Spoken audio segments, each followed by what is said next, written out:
You might be thinking that what is My Lai? It's a strange name, of course. March 1968, 3 platoons of American soldiers, known collectively as Charlie Company, swept into South Vietnamese village of My Lai and killed several hundred unarmed civilians, women and children and old men. Most of the soldiers joined in shooting of those who did not fire. Not one attempted to stop the slaughter. Some of the men of the Charlie Company reported that they followed the orders of their leader, a lieutenant of the US Army. Others said they simply followed the example of others. Gruesome, isn't it? The question is, why would the soldiers behave so savagely? There are certain other details that I would like to give to you. The soldiers of the Charlie Company had joined in Vietnam about 2 to 3 months before this incident took place.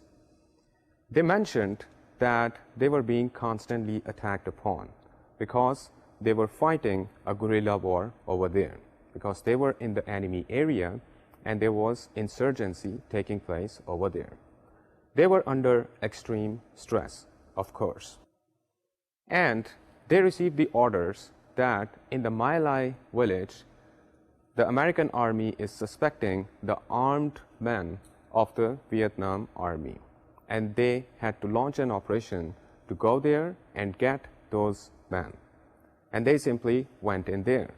Just like one of the soldiers said that I was just fulfilling my orders over there.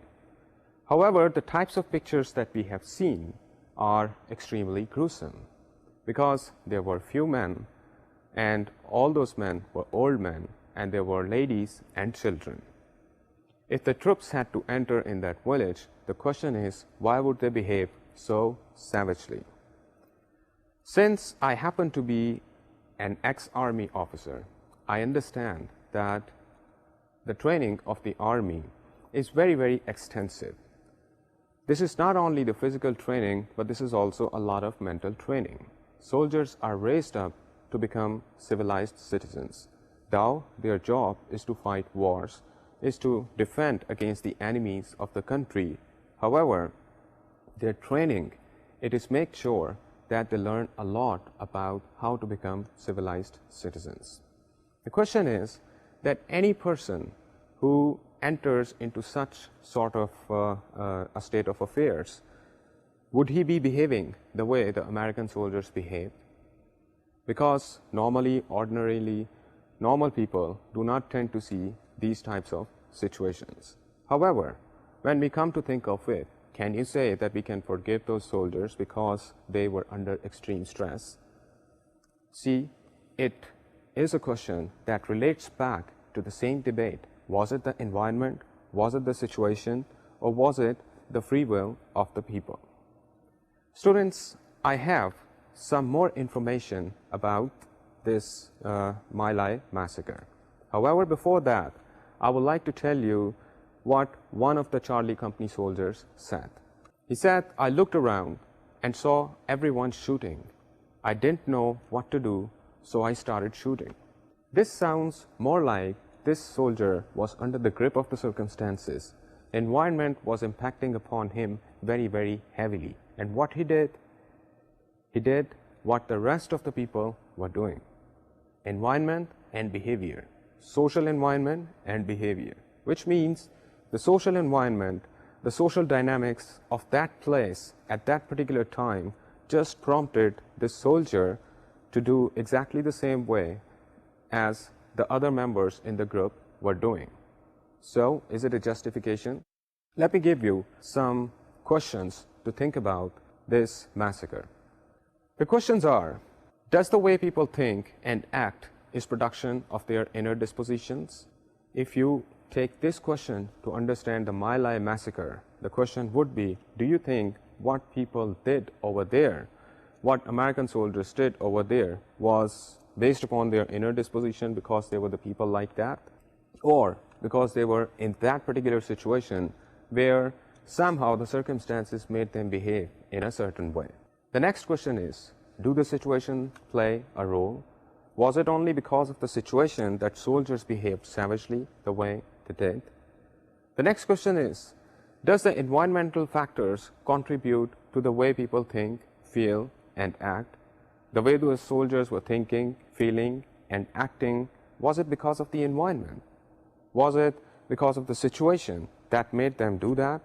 And finally, the question is a direct question. Why did the soldiers at My Lai behave savagely? Why did the people behave very, very savagely over there? Of course, as psychologists, we can look at this phenomena and we can bring in all of the technology, the behavior technology that we have learned in order to understand this entire fiasco of dreadful human behavior. However, let me give you some more information on the My Lai massacre. The remaining information is something like this. While the massacre was taking place, a helicopter happened to be passing by that village. This is what they saw. A helicopter pilot from an aeroscout team witnessed a large number of dead and dying civilians. As he began flying over the village, he landed his helicopter and asked a sergeant he encountered there if he could help get the people out of the ditch, and the sergeant replied that he would help them out of their misery. Later, he told his crew that if the US soldiers shot at the Vietnamese while he was trying to get them out of the bunker, that they were to open fire at these soldiers. Now, students, this is an entirely antithetic behavior to what was actually going on from the soldiers of the same army. From the same army, few soldiers were engaged in the massacre, while from the same army, there came few other soldiers who actually did not want those soldiers to engage into that massacre.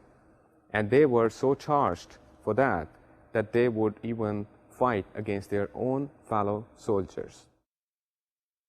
These soldiers were later on given the medals for their bravery. Once again, my question to you. These two divergent types of behavior, is environment playing upon these people to behave in two different ways, or is it the people themselves that they are trying to interact with the environment, or they are trying to control the environment in different ways? Once again,